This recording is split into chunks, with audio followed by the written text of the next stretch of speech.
Okay, hello everyone. Thank you for joining us. We are here with Andrea Dermody today to talk about diversity and inclusion and to talk a little bit about stammering and what that means in organizations and to organizations as well. So, Andrea, thank you so much for taking the time to join us. We really appreciate the time and effort that you have made to come here today and to speak with us. So we're very grateful for that.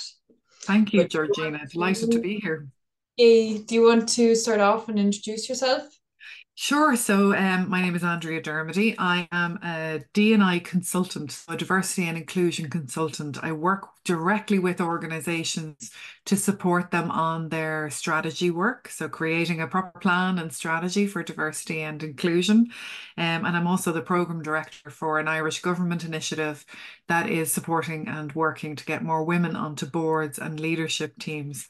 So busy times. I also happen to be the mum of two lovely, delightful 15-year-old girls, one of whom is a person who stammers and managed to benefit from the excellent work of Jonathan Linklater, which is the reason why I'm here today, because I've seen the immense impact that a little bit of support can have. For her, it definitely has. And she's transformed with a little bit of support. And I passionately believe that for organizations, ensuring that all of your employees can fulfill their potential is part of your responsibility as an employer. So I'm delighted to be here. Beautiful. Thank you. So I suppose from an ISA perspective, one of the reasons that we decided to look at this area is we've been running the employment support service for 5 years this year. We'll be coming up to our fifth anniversary this year. But in that time, we have seen reoccurring experiences really of people who stammer through different stages in their career and in their lifespan, really across employment. So we wanted to kind of look from an eagle's eye perspective, if you will, around how we can actually support people who stammer that experience these barriers, for want of a better word, on an ongoing basis. So I will share the slides now. Just give me 2 seconds.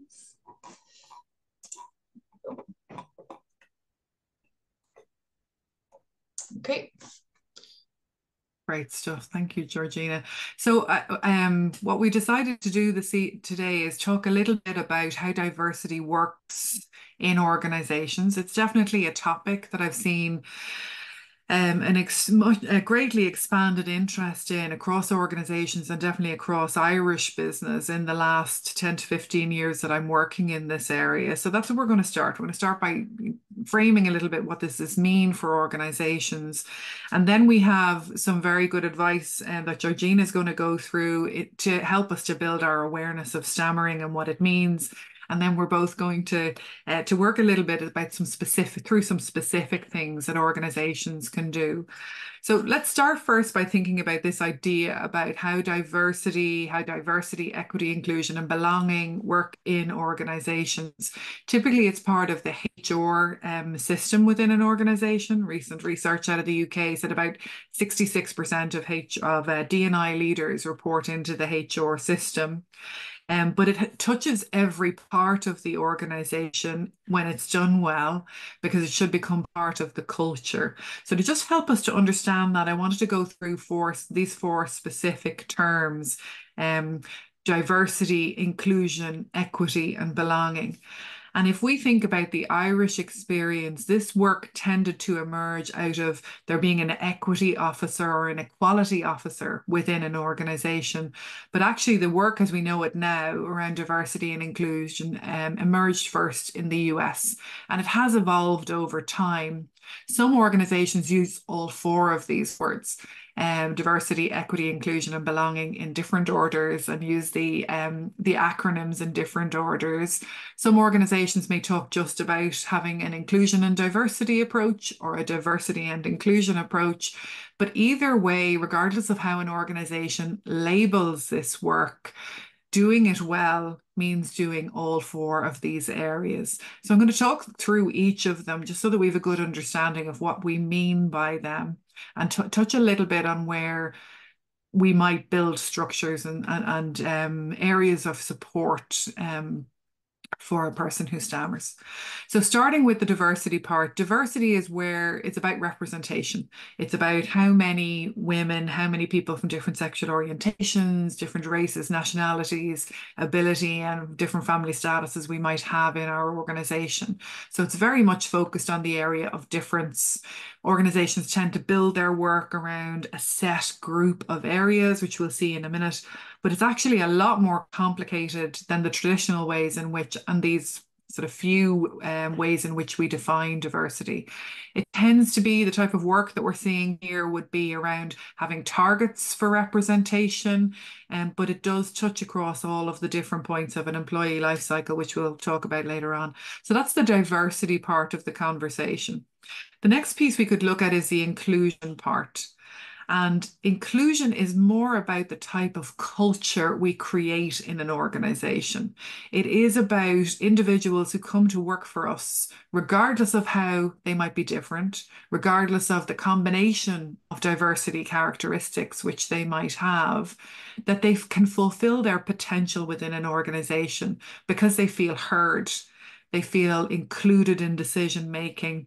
And it is therefore driven by their everyday experience with colleagues and with leaders, with everyone that they encounter in their organization.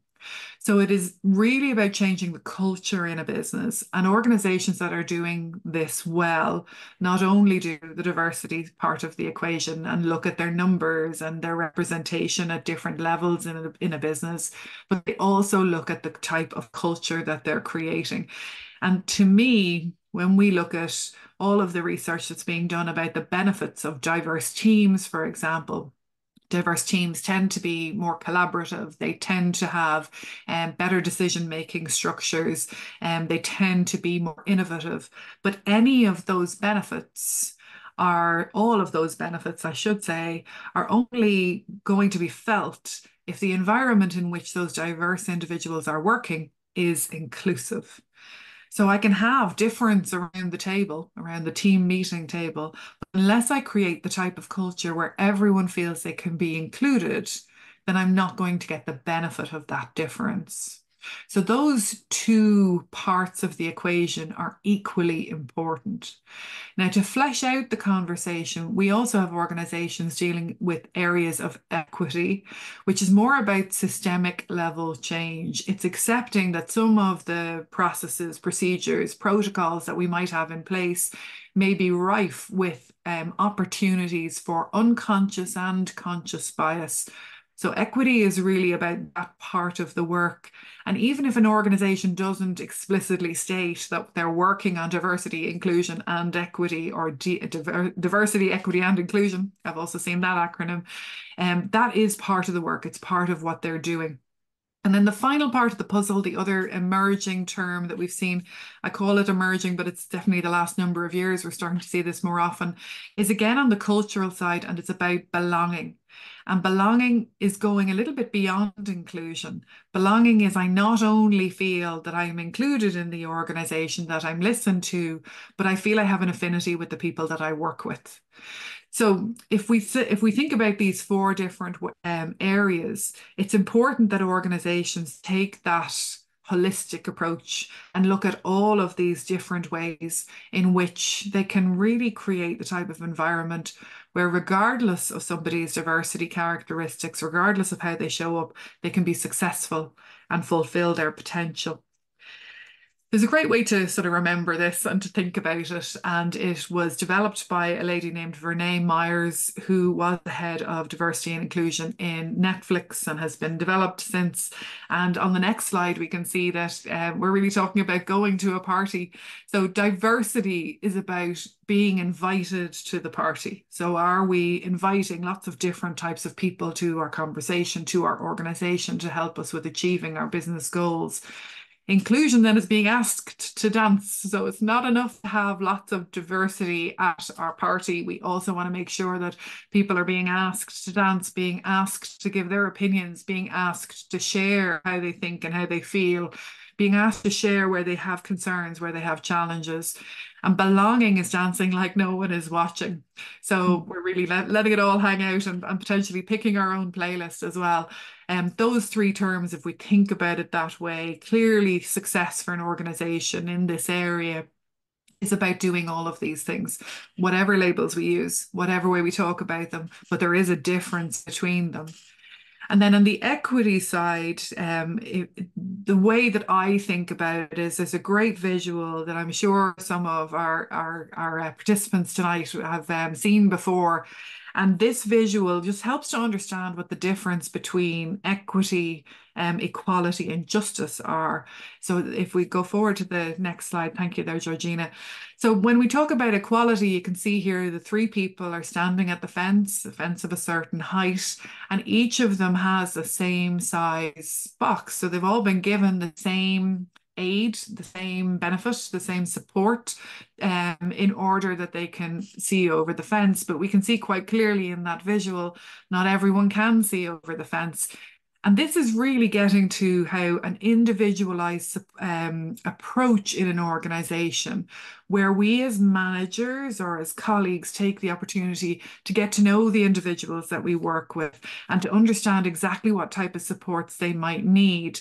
That leads to a more equitable approach. So in the second picture there, we can see that everybody's getting what they need. We're distributing the same amount of support, still three boxes providing support, but they're being distributed in a way that gives everyone the support that they need.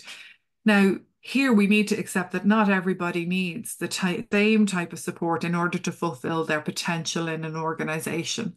But from an organizational point of view, having employees that are productive and can fulfill their potential with a little bit of support for everyone on an individual basis is how we really achieve high performance and successful organizations over time.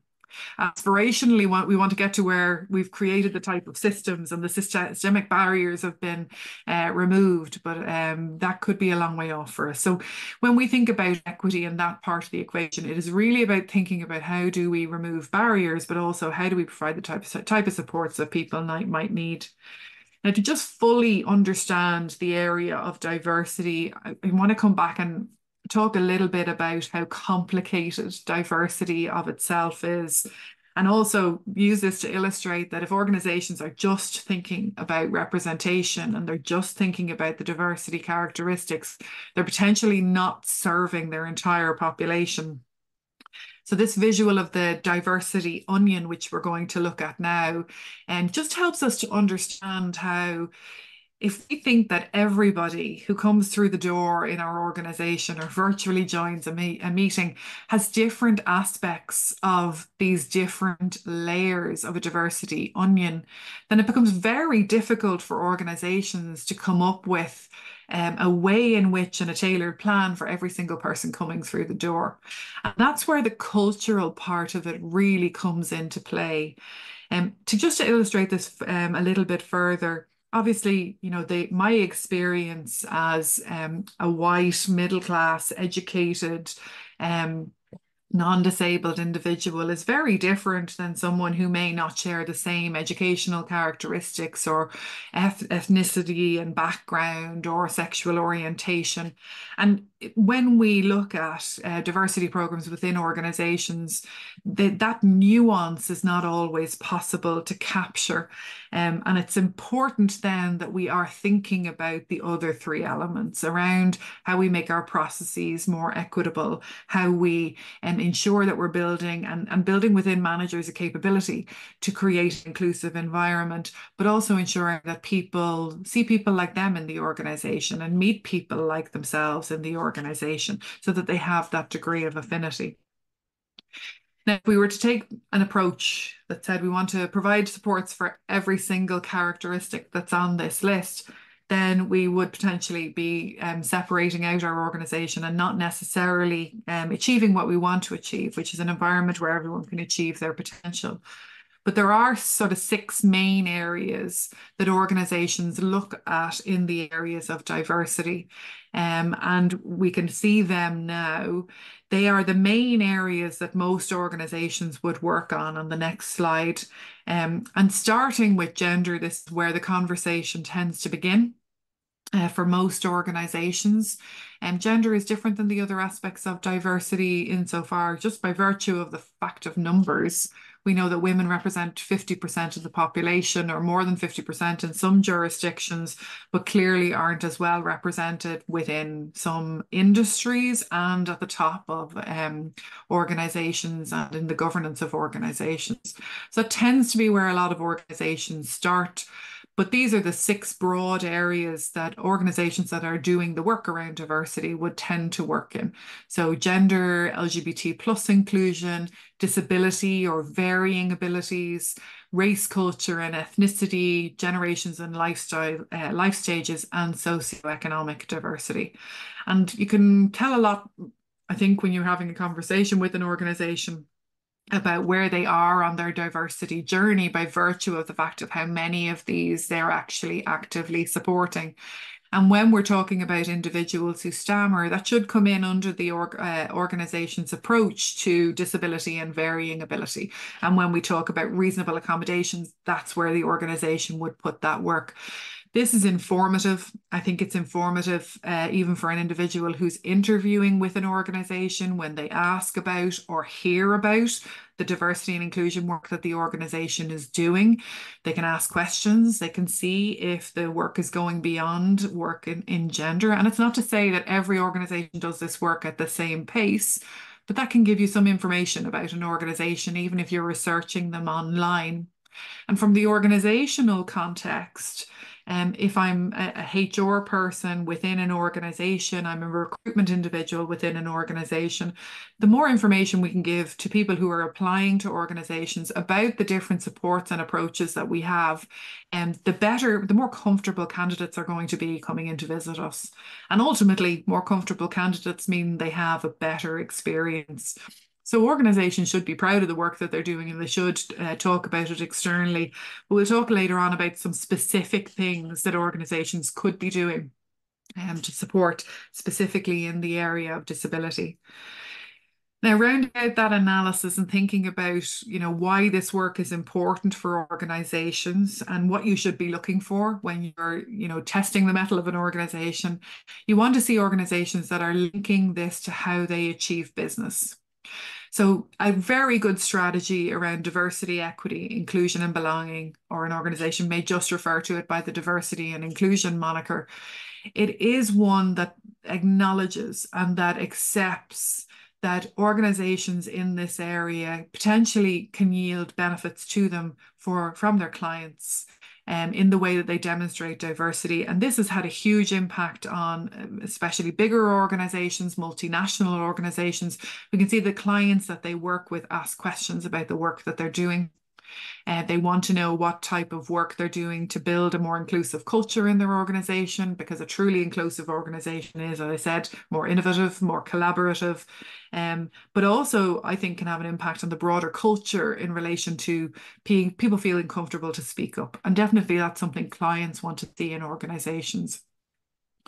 For colleagues, organizations that are doing well in this work and are working away on whatever stage they're at in terms of the overall plan, it enhances their ability to retain their existing employees, to support their existing employees with their marvelous and varied differences, And it also provides the ability to attract future employees. And when we think about the talent climate, where there is fierce competition for talent to attract them to organizations, to retain them in organizations, this is definitely an area that we know that prospective employees are looking for. They're looking for credibility in this area, and especially the younger generations joining the workforce. They want to join organizations with purpose. They want to join organizations that are very clear about their values and what they value and how they support communities, their external communities, but also the different diverse communities that we can identify. Around performance, I've said it already, but we do know through multiple different types of research that inclusive and diverse organizations perform better and are more productive, and who wouldn't want that? But also that inclusive and diverse teams are more efficient and develop better and more innovative solutions. And again, that's intuitive. If you think about it, if you've got everyone with the exact same background around the table, who have the exact same educational experience, have had the same lived experience as each other, where's the new and different idea going to come from? Who's going to really challenge the status quo in that type of group? And it's not to say that that can't happen within any group, but it's also to say that the more we have that degree of challenge happening at the organization level, it improves our efficiency over time, and it does lead to greater innovation. In relation to risk, then, when we think about that, and again, there's another element that can really enhance a business strategy, regardless of the industry that you're working in. That diversity of thought around the table helps your decision making. It helps to mitigate for risk. It helps to break down silos. But clearly we can see that if I have the diversity around the table, I also need to have the climate, the inclusive climate, where people can feel free to speak up, feel free to be themselves, feel free to share characteristics that may not be as obvious. So on the risk side, it's also why regulators look for inclusion. Financial regulators and other regulators look to ensure that companies are thinking about this in their governance as a mitigator for groupthink. And then the final area that you should be seeing in a business strategy is that they're thinking about how D&I or DEI and B impact their reputation. So their record on inclusion and diversity, excuse me, can make them an employer of choice. The corollary, unfortunately, is also true. There's a countless set of articles we could look at of cases of individual stories of people in organizations where they have had a poor experience, and it has led to litigation, or even not led to litigation, but it can have a huge damaging impact on the organization. And the inclusive culture does also have an impact on the client perspective. So all of these things together, if we give us a better picture of what's happening in the organization around diversity, equity, inclusion, and belonging. And clearly, if we want to create the type of culture where people who stammer feel that they're included, bearing in mind that this is not just about, excuse me, the talent that we attract, but also the talent we currently have, then the strategy, excuse me, the strategy offsets are important and can definitely help us as we're thinking about building this within our organization. So, excuse me, it's perfect timing to hand it over to you, Georgina. Perfect timing. Thank you. That was very insightful. So I suppose, what are the specific things that your organizations can do? So one of the things that the ISA have done is develop a document including recommendations for organizations to support people who stammer. And as Andrea kindly mentioned, it's not just about attracting people who stammer, but also retaining people who stammer as well. So to give you a little bit of background information about what stammering is, it's also known as stuttering. So those two phrases are used. It is a speech disorder that has psychological elements as well. So stammering can be an involuntary loss of control, which is variable in its nature. So some days somebody may stammer quite a lot, some days not so much. There's a number of factors that would influence that. There is 5% of children would stammer at some stage, and it typically develops around the developmental stage of language learning, so between the ages of 2 and 6. Approximately 1% of adults stammer, so not every child who stammers will continue to stammer, but it goes on to 1% of adults. For every 4 males who stammer, there is 1 female who stammers in adulthood. The ratio is slightly different in childhood as well. So some of the characteristics of stammering then. So there are primary features, such as a block. So that would sound like a block. There would also be repetitions. So again, that would be a repetition. And there could also be a prolongation. So that would sound something like a prolongation. But secondary behaviors of somebody who stammers may be that they have a loss of eye contact. They could include starter or filler words such as actually, you know. There may be body movements included as well. So these could be body movements in the hands or the legs. And their body may also exhibit signs of struggle or tension. And these are usually reactions to the primary features. But one of the other characteristics of people who stammer is avoidance. And this can very commonly be in terms of avoiding specific words. So, for example, if somebody who stammers knows that they would stammer on a C, instead of ordering a coffee, they might order a tea instead. So they might actually avoid the situation completely. They may avoid sounds, people, situations, and life as a result. Some of the negative thoughts and feelings. So obviously some of these primary features are what we see and the secondary features are what we see, but what's going on for the person who stammers is very often feelings of fear, of shame, of guilt. People who stammer are also quite good at reading other people as well. So they may be thinking, oh, what is that person thinking?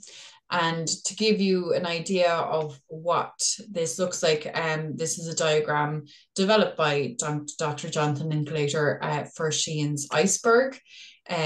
So what we see are the things that are happening above the surface. So for example, somebody losing eye contact or repeating the sounds. And this is the smallest portion of what we see happening. But underneath the surface is the larger portion of what is actually happening. And these are things like fear, embarrassment, avoiding the situation, for example. And just to explain, so Sheehan said that stuttering can be likened to an iceberg with the major proportion below the surface. So what people see and hear is the smaller portion. Far greater and more dangerous and destructive is that which lies below the surface, experienced as fear, guilt, and anticipation of shame. For an adult or adolescent mature enough to tolerate it, public presentation of the self as a stutterer has major therapeutic effects. The portion of the iceberg exposed to the sunlight of public view melts away more quickly. So this gives us an idea of the importance of creating this inclusive environment, not only for the person who stammers and the therapeutic effects of that, but also organizationally, there are a number of benefits to having that diversity and including people who stammer in an organization as well. So I suppose organizationally, there are a number of key challenges for people who stammer in the workplace. And some of these may be, so for example, very often people who stammer, if they're put under pressure, for example, time pressure to speak, then that can cause difficulty for them. So, pressing a buzzer and saying their name can often be a difficulty. Um, Speaking up at meetings, so team meetings where, you're trying to encourage collaboration, very often a person who stammers will be the person to hold back their opinion, to maybe not contribute as much in an open spoken way. Now, obviously, that's not a guarantee either, but it's just to try and encourage as much inclusivity that way as well. Also, in a formal kind of team meeting setting, or in even a client facing role, how are we including people who stammer there or giving them opportunity? We've worked with people who stammer over the last couple of years, and one of the things that we've spoken about again and again is those in a client facing situation is, do you begin your presentation by saying, I am a person who stammers. So you're addressing the elephant in the room. So are we creating that culture where people can do that, not only internally in the organization, but also externally to clients as well? And then one of the other challenges would be obviously in a Zoom setting. So again, in relation to turn taking and input, are we creating an environment where people who stammer can really have their voices heard, I suppose?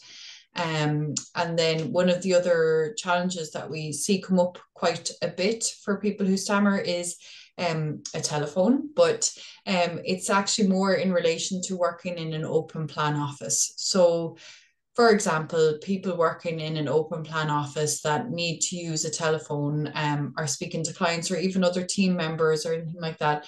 But if they can fear that or feel that they're being overheard or being listened to in a way, then that can create a level of anxiety for a person who stammers.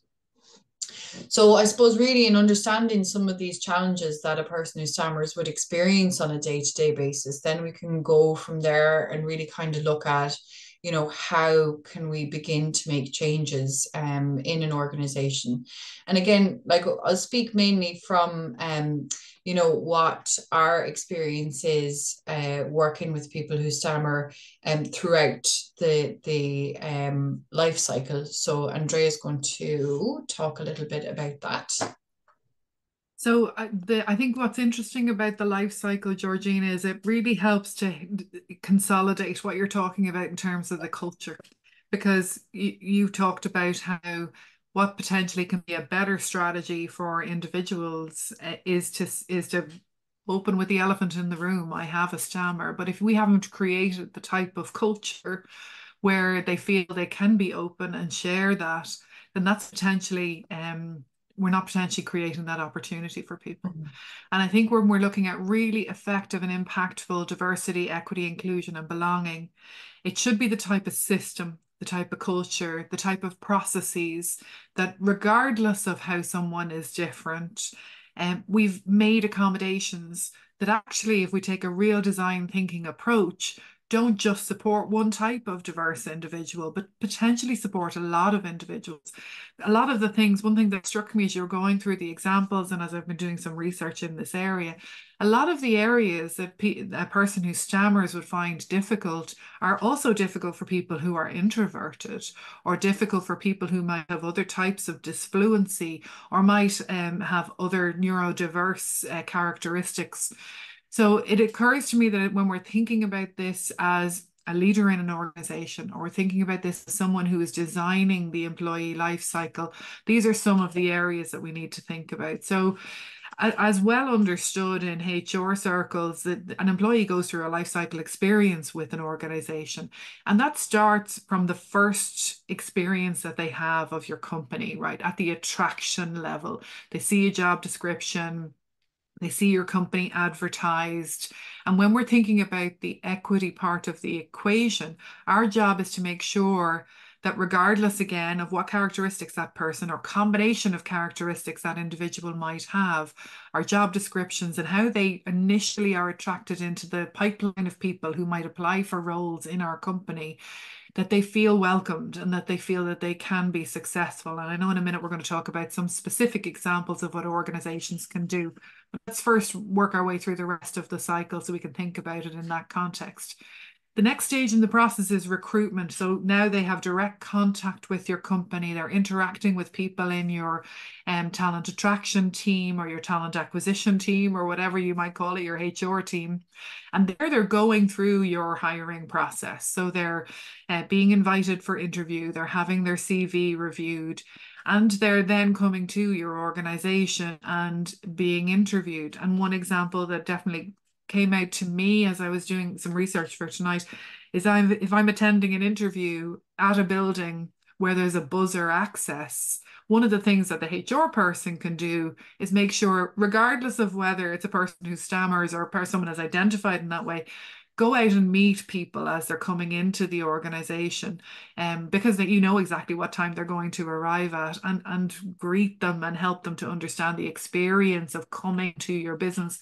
And we know that providing that type of information up front to people not only will support a person who stammers because it'll potentially give them an opportunity to talk about where they might have a challenge or invite them to be open, but it also helps people who have autism, where they may have a degree of complexity in attending somewhere they've never been before.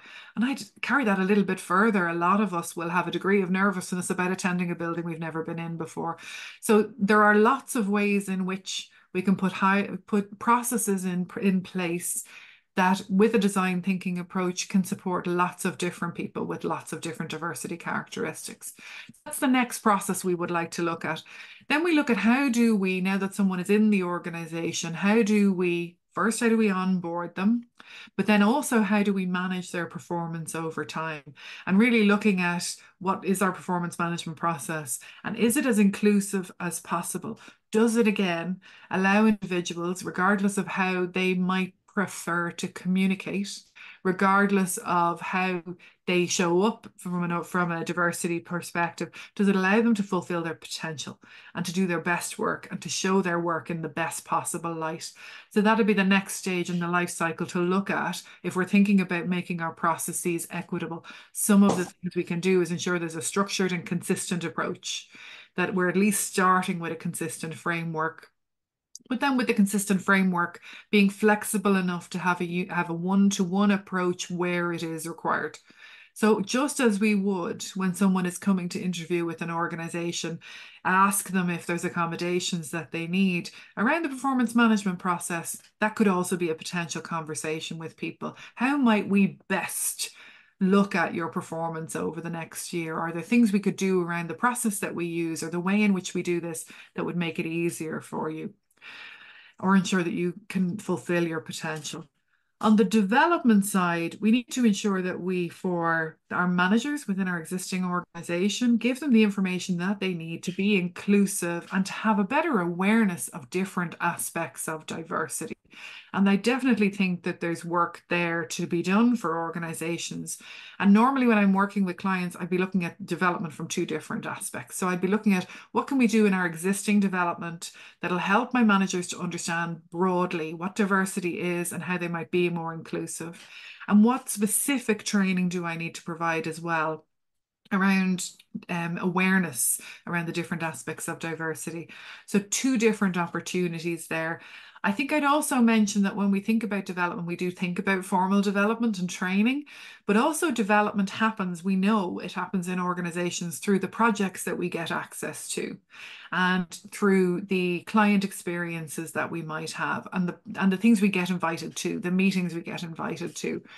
And really here as a manager, we want to ask ourselves, do I always give those great promotable opportunities to the same people? And if I do, how might I spread that about? And if I'm not giving these big, juicy, promotable opportunities to people on my team, questioning myself as to why that might be, is a good way for you to ensure you're creating that inclusive culture. Around promotion, promotion can happen in two different ways in organizations. Inline promotion, where people have grown the scope of their role and are then entitled to go up into the next level in an organization, or people can be applying to get to the next level or to get to a more senior role.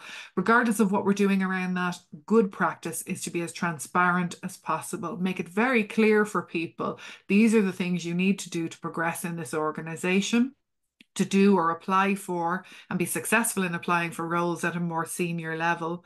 And I think here in the area of promotion, this is an area that organizations could do more work on, and especially being honest about what it actually takes to advance in an organization. And we'll come to some specific examples, specifically for stammering in a moment as well. And then the last area is around retention.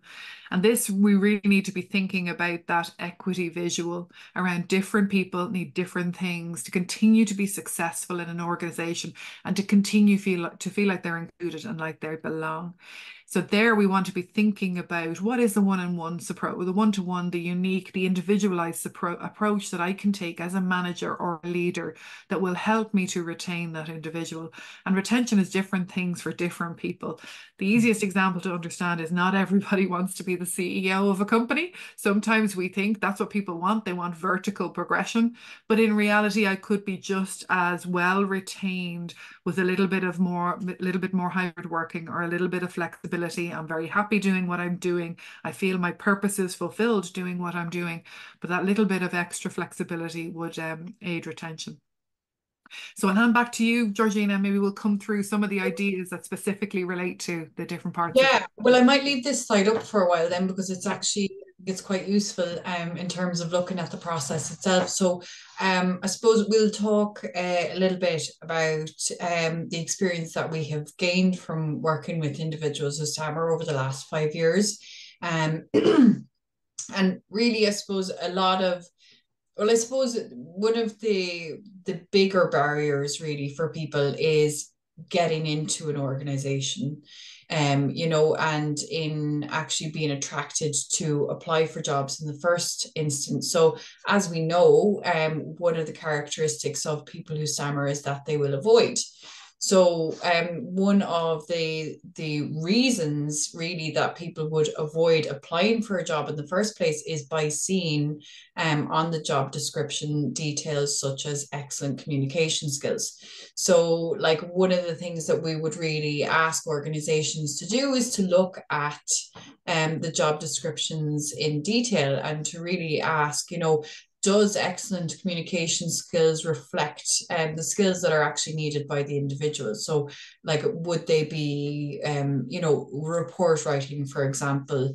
But I suppose like excellent communication skills as a person who stammers, you might make the assumption that that's going to be speaking a lot. Whereas, we know that communication also includes things like listening and empathy and all of these things. So to get a little bit more specific around what the actual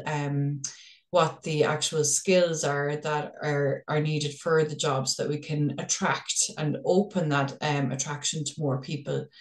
But one of the things that we do know is that really during the recruitment process, there are a number of barriers for somebody who stammers. So a person who stammers, first of all, sees the job description, but then they may be reluctant. And in fact, 90% of the time at this stage in the recruitment process, people are reluctant to disclose that they are a person who stammers, because they really feel that it may hinder their chances of being called for an interview and then eventually getting the job. So one of the things that we do ask is, first of all, if you're using an application form, for example, does the question around disability include a broader kind of sense on disability? So, for example, does it or would it include the question and how it's phrased? would it include people who stammer, people who have a dysfluency issue, and also like wheelchair users and things like that, so that you're actually broadening the question around that. Again, we have seen a number of occasions people who stammer have come for looking for our support because the question doesn't include them in the way that it is phrased on an application form or in a job application. So we would ask that that's something that is kind of reviewed and looked at. But again, as I've kind of mentioned, it is about creating those multiple opportunities. And one of the suggestions that we invite organizations to look at is to again invite an opportunity for disclosure at the stage where you are inviting somebody for interview. And again, you know, perhaps even including a specific around needing additional time or needing an accommodation to accommodate a dysfluency can often be a question. Because again, in working with people who stammer, you know, they can often what we see is that the job is applied for, they've overcome that hurdle and they get invited to interview and there's great excitement. And then the day before the interview, they're like, what do I do? All of a sudden, they've got a ball of nerves in the tummy. And again, if you look at it, they could even be looking at reasons to avoid going to that interview. So really creating as much opportunity. But as Andrea clearly pointed out, you know, creating this culture from the get-go is something so that sometimes we've had people that, you know, they're in the room with the person who's interviewing them and they feel comfortable and they say, well, just so that you know, I am a person who stammers, and that is spoken about at the very beginning of the interview itself. So in creating this culture from the very beginning, it really, you know, makes people feel at ease and allows them space to really open.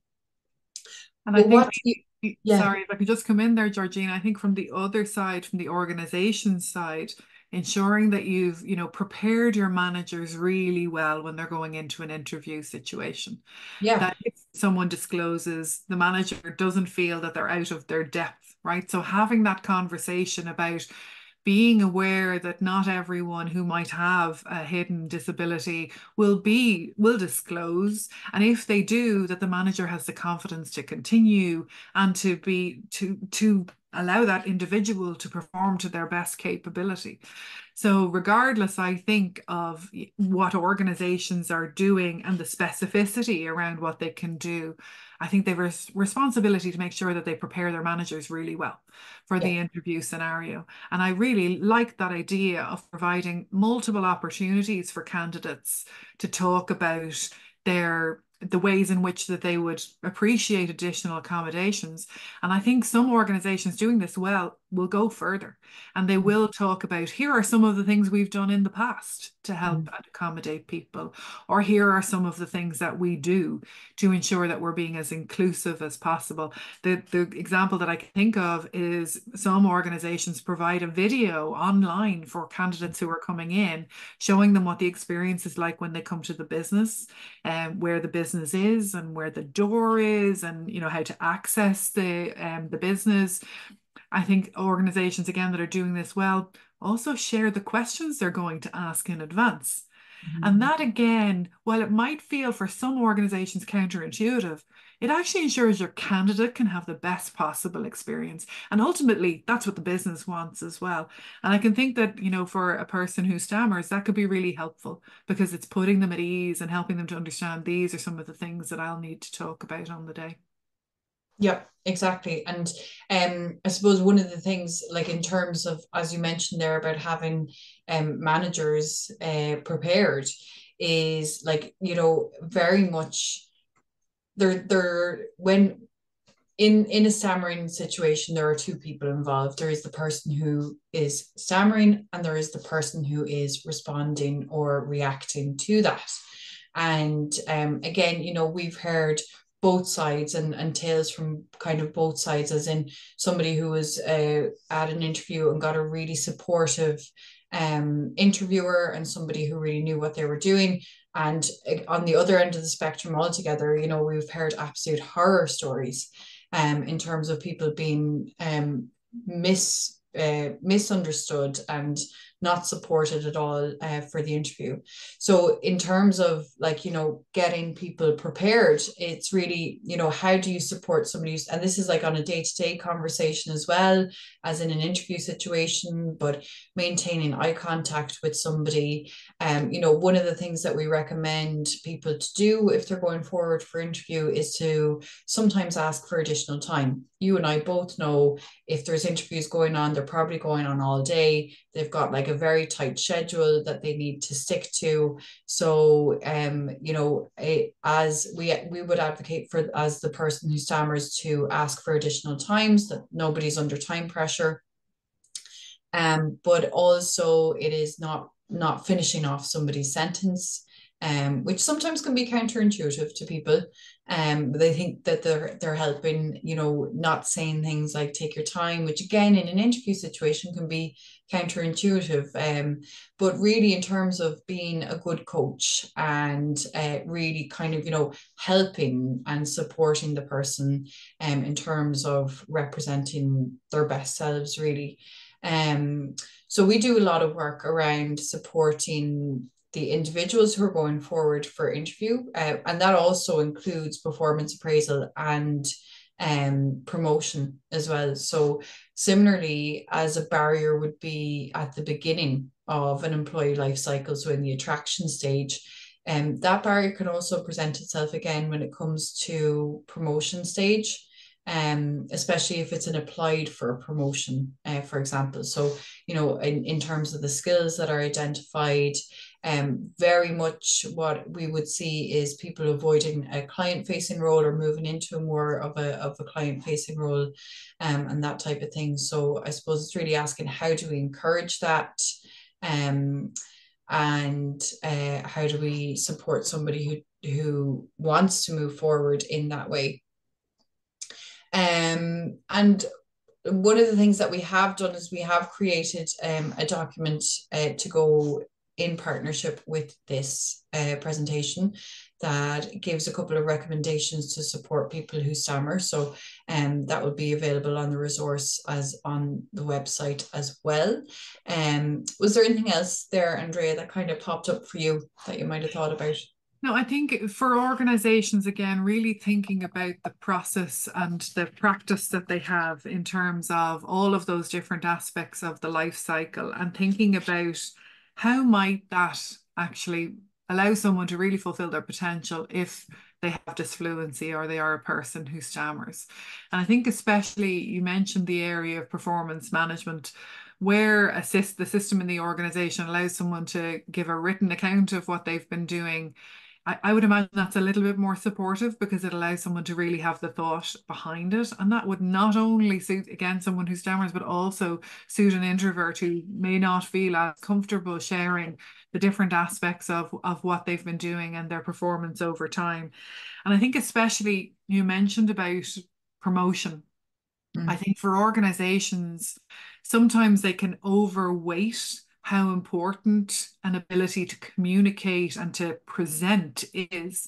There's some very interesting research which talks specifically about the importance of presentation skills and the ability to verbally communicate to become an emerging leader.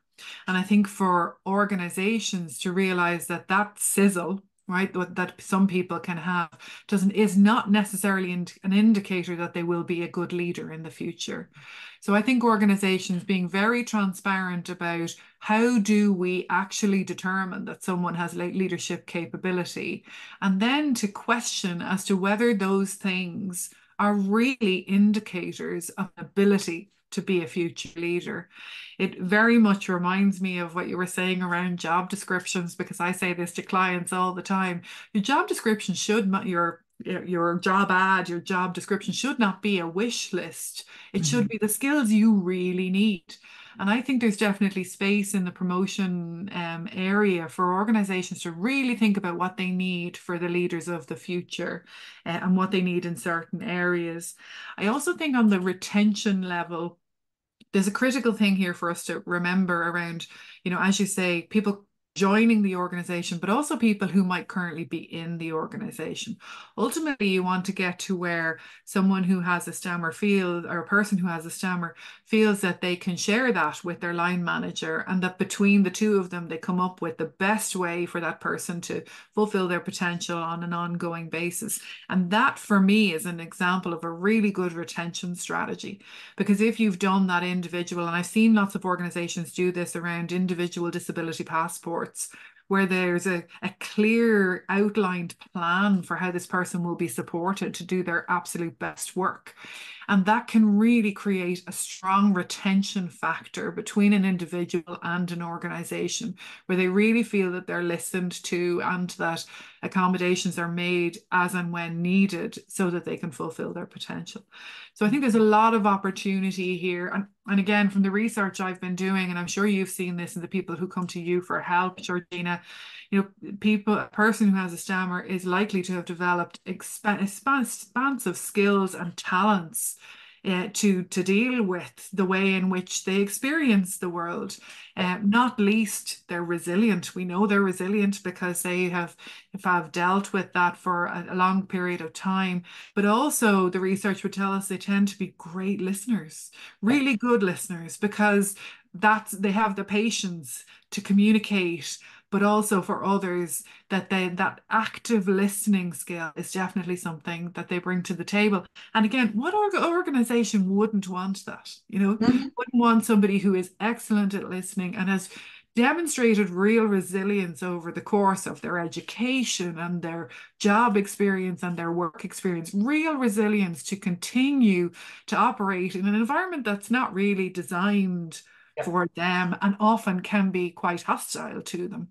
So Yeah. I think that's, again, something else for organizations to keep in mind. This is potentially a fantastic pool of talent that they Oh, might not be leveraging and could very easily, with a little adjustment, leverage. And those little adjustments would not just accommodate a person who stammers, but potentially have impact on other people who have different diversity characteristics. yeah, exactly. And I could add a very long list of characteristics that people who stammer have, like creativity, in terms of, constantly being on and changing a sentence very quickly so that they can use a different word and so there's a lot of skills that they can bring to the table for sure.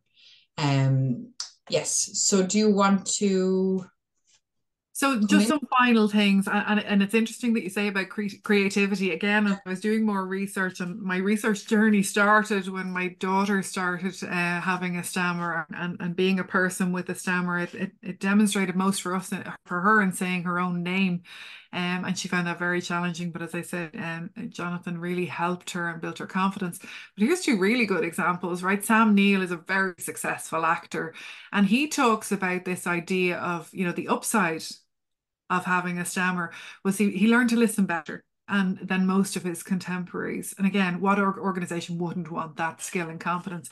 And similarly, Bill Withers, I was struck by how many musicians and actors were people with a stammer, because clearly it did really fire that creative piece that you're talking about. And Bill Withers talks about, not feeling ashamed of his stutter, another name that we could use, but remembered feeling sorry for people who thought there was something wrong with him. And I think that's another really good learning for managers who may encounter this for the first time in an interview situation. There's nothing wrong with the person that you're communicating with.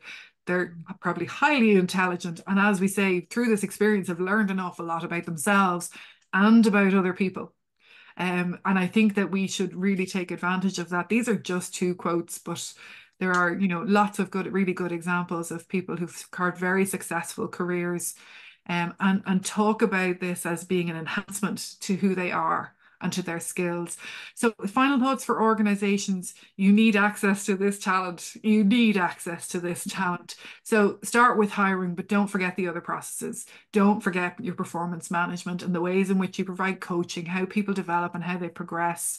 And remember that there could be plenty of people currently working for you who cover their disfluency, and that might be holding them back because they don't want to be open.